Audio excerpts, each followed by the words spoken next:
मोहन भागवत जी का एक बड़ा कार्यक्रम होने वाला है 6 अगस्त को। वो जेन जी और जेन अल्फा इन बच्चों से मुलाकात करेंगे। अब जेन जी तो 97 से 2012 से लेकर अभी तक के बीच में पैदा हुए उनको जनरेशन अल्फा कहते हैं। इनके साथ वो राष्ट्र निर्माण के मुद्दे पर संवाद करने जा रहे हैं 6 अगस्त को। India's international movement to unite nations की युवा सम्मेलन के उद्घाटन में संघ प्रमुख हिस्सा लेंगे। तो ये भी चलिए देखने वाली बात रहेगी। जेन जी की खूब बात होती है, मोहन भागवत जी जेन अल्फा तक जो है वो पहुंचे। इस मीटिंग में क्या होगा इसकी बात करेंगे आगे। चंद्रशेखर कर दिया सर, आरएसएस ने, एबीवीपी ने ट्रेन मिस कर दिया। अब आप लेट नहीं पकड़ते ट्रेन, अब दौड़ते रहिए, मिल जाएगी तो पकड़ लीजिएगा। ये तो बात तो इस पे क्या बात करने में कोई बात नहीं है। मैं लेकिन कह रहा हूँ बहुत लेट हो गया ना। हर चीज को जिस दिन जरूरत हो, आप जिस दिन जरूरत है उस दिन आप कहीं खड़े नहीं है तो उसका कोई मायने होता है। लेकिन नहीं, मैं कह रहा हूँ कि उससे पहले तो इनको अंदाजा ही नहीं था ना कि होने क्या हुआ क्या। बस ठीक है, मैं तो इतना ये थोड़ी कह रहा हूँ, मैं तो कह रहा हूँ कि जिस दिन जरूरत थी उस दिन आप नहीं थे। चले एक इंटरेस्टिंग बयान और आया है, उसकी बात करनी चाहिए हमको। चंद्रशेखर जो आजाद समाज पार्टी वाले हैं, अच्छा दतिया में इनका candidate by the way number 3 पर रहा है। ऐसे मतलब दतिया में अपने उम्मीदवार को वोट पाट दिला दिए चंद्रशेखर। वहाँ कह रहे हैं कि दामोदर यादव को इतने यादव वोट मिल गए, छोटी बात नहीं। हाँ बिल्कुल बिल्कुल। इन्होंने एक बयान दिया जुडिशरी को लेकर के। अभी क्या है कि पार्लियामेंट में कल हंगामे के बीच में ही सुप्रीम कोर्ट के जजेस की संख्या बढ़ाने वाला बिल पास करा दिया गया। अच्छा होता है, इस पर चर्चा होती। तो चंद्रशेखर इस पर बोल रहे थे और इन्होंने इसमें कहा कि जुडिशरी में क्यों नहीं होना चाहिए रिजर्वेशन। जुडिशरी के अंदर SC ST OBC इनके लिए आरक्षण की व्यवस्था हो, यह मांग की इन्होंने। ये सरकारी संस्थान है, प्राइवेट संस्थान जिसमें रिजर्वेशन नहीं दे रहे हो। आप क्यों नहीं दे रहे हो? रिजर्वेशन ना होने का प्रमाण के बाद जो तथ्यात्मक अनुभव ये कहता है कि मैं SC ST OBC के जज नहीं है, तो रिजर्वेशन की वजह से उनको अवसर मिलते हैं, उनकी हिस्सेदारी पूरी होती है। वो हिस्सेदारी नहीं देना चाहती सरकार, देश देख रहा है। आज SC ST OBC के मन में चिंता है। कई बार देखा गया कि उनके से जुड़े मामले पेंडिंग डाल दिए जाते हैं। इसका जवाब देना पड़ेगा सरकार को। जुडिशरी में रिजर्वेशन की मांग हो रही है त्रिपाठी जी। नहीं, मेरा तो बड़ा स्पष्ट मानना है, मैं इसको बार बार कहता रहा हूं कि रिजर्वेशन न्यूनतम करने की जरूरत है।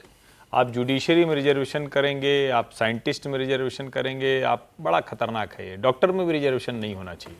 मेरा बड़ा स्पष्ट मानना है कि जब आप कहते हैं कि ये हैंड होल्डिंग है, ये सोसाइटी के अपलिफ्टमेंट की बात है, तो आपको उनको शिक्षा का अधिकार देना है, आपको उनको लेवल प्लेइंग फील्ड देनी। और जहां आपको लगता है कि उनको बिल्कुल नहीं, तो उसी के लिए आपने SC ST बनाया था। मैं वो जो बात कह रहे हैं उसको समझिए। वो कह रहे हैं जब आपने, और ये बात सोचने लायक, हर आर्म में जब रिजर्वेशन दे दिया आपने, पुलिस में रिजर्वेशन दे दिया, ब्यूरोक्रेसी में रिजर्वेशन दे दिया, पढ़ाई में रिजर्वेशन दे दिया, प्रमोशन में रिजर्वेशन दे दिया आपने, पार्लियामेंट में रिजर्वेशन दे दिया आपने, तो फिर जुडिशरी में क्यों नहीं? प्रमोशन में रिजर्वेशन तो बिल्कुल गलत है। वो अरे भाई मैंने दे दिया, अलग बात है, सब जगह दे दिया, तो जुडिशरी को क्यों छोड़ा हुआ? लेकिन ये बात भी तो करते रहना पड़ेगा ना कि जो हुआ है एक समय के बाद रिव्यू होगा कि नहीं होगा। अटल जी की सरकार, इसीलिए कह रहा रिव्यू होगा या नहीं होगा। भाई उस वक्त मुलायम सिंह यादव अरे अपने मुद्दे से बाहर आ गए। जब हर जगह है तो जुडिशरी में क्यों नहीं, ये सवाल है उनका।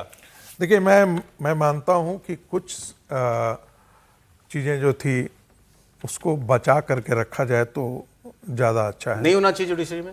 अब जैसे स्पेस टेक्नोलॉजी में यदि आप कर दें तो बड़ी अच्छी बात है। उन्होंने बात ही शुरू वहां से की सरकारी संस्थान है ना, प्राइवेट नहीं है। इंस्टीट्यूशन जो है वो सरकार का है, लोगों का है। इसरो भी है सर, इसरो भी है। आप बताइए सर इस पर। नहीं प्लीज हमको बोल लेने दीजिए। ये बहुत इंपॉर्टेंट और सेंसिटिव मामला है, इसलिए आधी बात जाएगी तो ठीक नहीं होगा।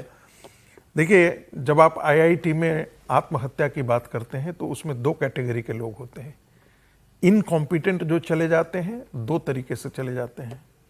कुछ जो नहीं जाना चाहिए था, और कुछ जो माफियाओं से जो होते हैं, बड़े घरों के बच्चे जिनके बाप ने कम से कम 2 करोड़ रुपए और 3 करोड़ रुपए फर्क करके और IIT किसी तरीके से भिजवा देते हैं, उनके बच्चे उसको झेल नहीं पाते हैं। ठीक है सर, ठीक है। तो वो भी चीजें हिस्से में आप ध्यान में रखिए। की बात हो रही है 100% साथ में, तो होना चाहिए, होना चाहिए। और ये टिपिकल, मतलब बिटर तरीके से मैं कह रहा हूँ, ये ब्राह्मणिकल एरोगेंस है आपका।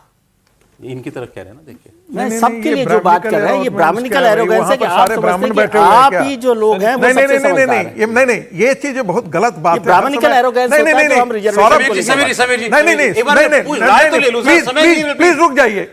नहीं, रुक जाइए। ये ब्राह्मणिकल एरोगेंस क्या है भाई? वो सारे ब्राह्मण वहां बैठे होते हैं क्या? ब्राह्मणिकल एरोगेंस का मतलब कि ये आप सोचते हैं कि केवल अपर कास्ट जो लोग हैं, जो नहीं, बड़े लोग ऐसा हैं, नहीं society है के भाई, upper आज caste भी नहीं किसने है। कहा पर का? आज ये भी system नहीं ठीक है कि जब सरकारी संस्थानों में शेड्यूल होनी चाहिए तो शेड्यूल judiciary में कास्ट क्या के है? लोग चीफ जस्टिस नहीं बने हैं यहाँ पर क्या क्या? बताइए होना चाहिए? मैं तो आरक्षण मतलब मैं तो आरक्षण विहीन समाज की कल्पना करता हूँ कि भाई समाज में तो आरक्षण होना नहीं चाहिए, कहीं नहीं जो होना चाहिए फिर। कहीं नहीं होना चाहिए आरक्षण के अंदर। जो मेरिट में उसको मिले, जो आर्थिक रूप से कमजोर है सरकार उसको सुविधाएं संसाधन दे, पढ़ाई के दे और वो पास कर आए।